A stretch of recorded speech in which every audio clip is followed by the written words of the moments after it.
business analysts, we often find ourselves in this situation. Our clients may have some interesting features in mind, which would enhance the value of the product. We may decipher their requirements as something else, and our developers implement something that the clients may not have even thought of. Well, in today's video, I will be sharing a simple and effective technique to help you handle this situation better. My name is Fatima Suhair, and I work as a business analyst at Adaptive US. In the last couple of videos, we learned how to draw use case diagram, data flow diagram, and class diagram.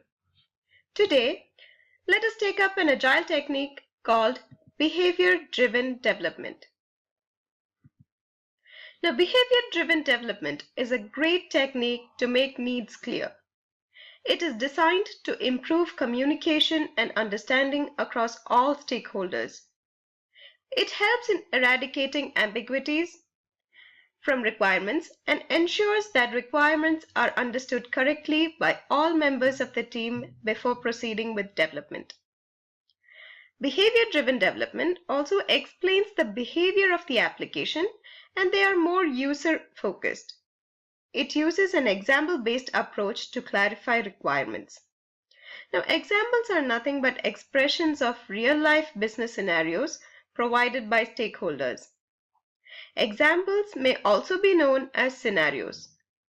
BDDs use a simple grammar format known as Gherkin, which allows scenarios to be filled into that syntax. So the Gherkin syntax looks something like this. Given a situation, when an event, then expected result. So let me show you an example of this technique for the project schedule management module of GRCPerfect, governance, risk, and compliance management system developed for the IT and IT-enabled services domain to depict BDD. So here's the user story. As a project manager, I should be able to upload schedule details in the schedule management system of GRCPerfect by means of an Excel spreadsheet. So how do you use BDD here?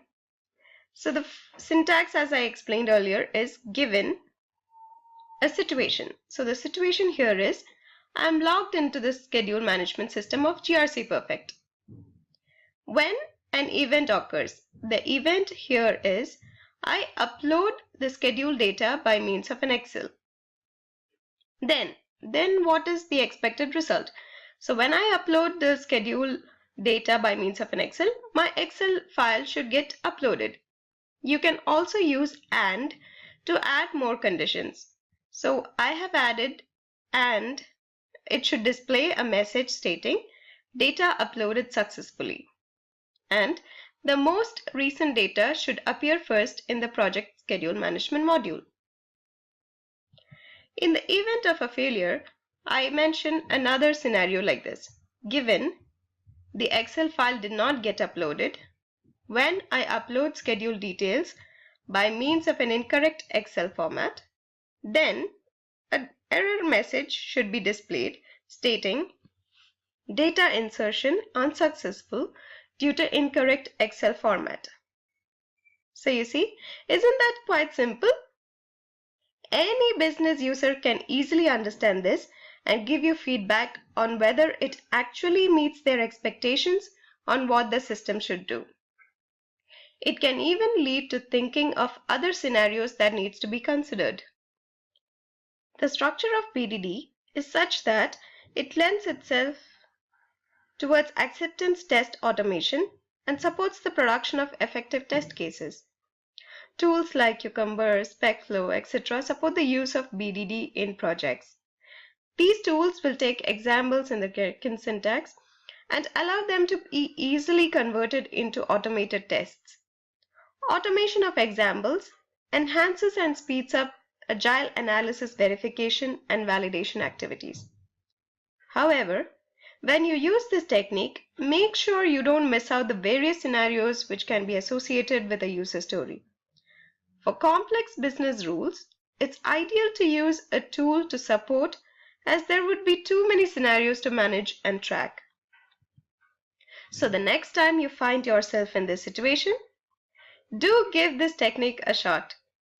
In my next video, I will discuss another technique called personas. So stay tuned and subscribe to this channel for more VA videos. Thank you.